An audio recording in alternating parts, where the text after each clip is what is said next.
आप लोगों के लिए लगातार फर्जीवाड़े के खिलाफ हम लोग आवाज उठाते रहे। फर्जीवाड़ा चाहे विभाग की तरफ से हो या फर्जीवाड़ा करने वाली अलग टीम हो, हम हमेशा चाहते हैं कि बच्चों का एग्जाम ईमानदारी से और इनका रिजल्ट भी ईमानदारी से आए। हमने कल भी और परसों भी इसके खिलाफ आवाज उठाई कि पटवारी भर्ती में घोटाला हुआ है। आप खुद सुनिए, एक बच्चे ने अपना अधिकार आपके सामने रखा, उसका अधिकार है कि उसके साथ गलत हुआ है तो वो आवाज उठाएगा। आप लोगों का भी अधिकार है कि आप आवाज उठाए। आप चुप मत रहिए। आपका पढ़ने का, लिखने का, शिक्षित होने का फिर कोई अर्थ नहीं रह जाता जब आप गलत के खिलाफ आवाज नहीं उठाओगे। मैं इस एजुकेशन नगरी चैनल को प्रणाम करता हूं कि इन्होंने बच्चों की आवाज को आपके सामने रखा, दुनिया के सामने रखा, विभाग के सामने रखा। ये फिलहाल के हिसाब से बहुत अच्छा काम कर रहे हैं और इनके इस कार्य को मेरी तरफ से प्रणाम। इनसे एक ही निवेदन, आप लगातार बच्चों की आवाज को उठाइए, लगातार जितना ज्यादा हो सके फर्जीवाड़े के खिलाफ आप बोलिए। आप बहुत अच्छा काम कर रहे हैं। दूसरे टीचर्स और कोचिंग को भी लगातार फर्जीवाड़े के खिलाफ बोलना चाहिए। कुछ बच्चे और कुछ टीचर्स लगातार बोल रहे थे कि आरएसएसबी विभाग ने पटवारी का एग्जाम बहुत ईमानदारी से कराया, बहुत साफ सुथरा कराया। अगर साफ सुथरा कराया होता तो इस बच्चे को बोलने की आवश्यकता नहीं होती। ऐसे कितने बच्चे हैं जो अभी चुप है, जो बोल नहीं पा रहे, जहां पर फर्जीवाड़ा हो रहा है, कहीं लिफाफा मिल रहा है और डमी कैंडिडेट बैठा था जिसे एसओजी ने गिरफ्तार कर लिया। खुद चेयरमैन साहब ने भी इस बात को एक्सेप्ट किया है। तो आप सोचिए, कुछ चीजें जो सामने आ रही है वो आप लोग और हम लोग देख पा रहे हैं, कुछ चीजें जो सामने भी नहीं आई वो दबी हुई है। जो बातें दबी हुई कितनी गहरी हो सकती है, इस बात को समझने की आवश्यकता है। विभाग को भी गहराई से देखने की जरूरत है कि हर एग्जाम में ईमानदारी से, पारदर्शिता के साथ आप लोग करवाएं ताकि एक गरीब बच्चा, एक किसान का बच्चा सरकारी नौकरी लग सके। आप सभी बच्चों से निवेदन है, आप शिक्षित हैं तो अपने अधिकारों को जानना सीखो, वरना आप लोगों की सरकारी नौकरी ऐसे बिकती रहेगी। सर मैं एग्जाम सेंटर पे अंदर रूम नंबर 7 था मेरा, और उन्होंने प्रॉपरली, जैसे सेपरेट रूम नंबर 7 नहीं था, 24 बंदों का ग्रुप होता है, तो उनको उन्होंने 3 4 24 या 72 या 96 या 72 एक ही हॉल में शिफ्ट कर रखा था। तो मुझे आइडिया नहीं है कि मेरा लास्ट में था या फर्स्ट में था, लेकिन मेरे से जस्ट पहले वाला कैंडिडेट था ना, उसका और मेरा सील ओपन थी, रेड लेवल वाली सील ओपन थी दोनों की, और दोनों का जो क्वेश्चन बुकलेट नंबर एक्सचेंज था, मेरा वाला उसके पास था, मेरा उसका मेरे पास था। जैसे मेरे रोल नंबर के लास्ट में 20 है, उसके 19 है, तो और जैसे पहले वाले को पहले वाला मिलना चाहिए था, बाद वाले को बाद वाला, हुआ ऐसा है कि उसको बाद वाला मिला है, मेरे को पहले वाला मिला है।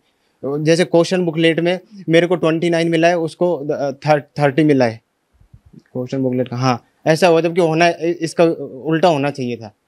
आप एक बार बता पाएंगे कि किस तरीके से ये जो आपको जब ये पेपर दिया गया था तो किस तरीके से इसमें सील लगी हुई थी, क्या कुछ था, या किस तरीके से उतरा हुआ था, उसमें कैमरे के सामने दिखाते हुए एक बार।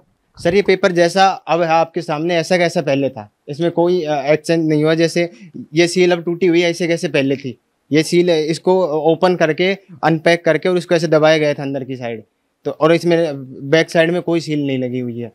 तो ऐसा लगता है कि ट्रांसपेरेंसी के साथ पेपर नहीं हुआ है, तो आगे कुछ प्रोसेस होनी चाहिए। मैंने एडीएम साहब के पास कलेक्ट्रेट में वो उनकी जीमेल पर सेंड किया था, वो प्रोसेस चल रही है। तभी उनको ऐसा पता चला कि इस पर जो बॉक्स पर 2 बंदों के साइन होते हैं ना, उसमें एक मेरा था। कोइंसिडेंसली आया वो, तो ऐसे ही संयोग से आया कि ले भाई, और किसी के पास भी जा सकता था, लेकिन मैंने किया था उस पर साइन, वो बाहर से पैक था तो मैंने साइन कर दिया। अब अंदर का मुझे क्या पता क्या हो रहा है अंदर ये सील अनपैक थी, टूटी हुई थी। आपने जब ये देखा कि सील यहाँ पर थोड़ी सी आपको कंफ्यूज हुआ या थोड़ा डाउट हुआ, तो उसके बाद में आपने वहाँ पर जो एग्जामिनर्स थे वहाँ पर जो मौजूद थे उनसे बातचीत की, उनको इस मामले के बारे में अवगत कराया आपने? मैंने अवगत कराया था सर, इन्विजिलेटर को बोला था, वो बोल रहे हैं उन्होंने पहले तो संज्ञान में नहीं लिया, सीरियस नहीं लिया। मैंने उनको बोला तो वो बोल रहे हैं पहले एग्जाम दे लो फिर देखते हैं। और जब मैंने पहले बात तो स्टार्टिंग में वहाँ से की थी, मैंने सोचा कि कभी कॉलेज से हुआ हो, और जो उसी को बताने से क्या मतलब है। आरपीएस अधिकारी साहब आए थे, उनको बताया था मैंने, तो उनके साथ जो सिविल ड्रेस में ऑफिसर्स थे उन्होंने उल्टा मेरे कोई फटकार लगाई कि बेटा आप अपने पेपर सोल्व करने पर ध्यान दो ना, आप फोकड़े चीज़ों के ऊपर पढ़ रहे हो।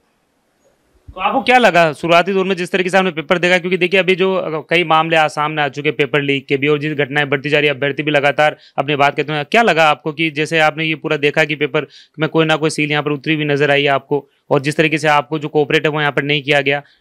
कोऑपरेट नहीं किया गया सर। मैंने जब वहाँ पे धरना ही दे लिया एक तरीके से, एग्जाम 6:10 पे फ्री हुआ, मैं वहीं रहा 40-50 मिनट। तो उसके बाद उन्होंने रिटर्न में लिया था कि हमारे पास ये तरीका है रिटर्न में लेने का, हम रिटर्न में ले सकते हैं। मैं इनकी रिटर्न में ले लो, पर उन्होंने उसको स्टाम्प नहीं किया, लेटर को, एप्लीकेशन लेटर को स्टाम्प नहीं किया। मैंने बोला सर इसको स्टाम्प वगैरह कुछ करो, मेरे पास तो कोई प्रूफ ही नहीं है, मैंने कंप्लेंट की नहीं की, सब इक्वल है वो।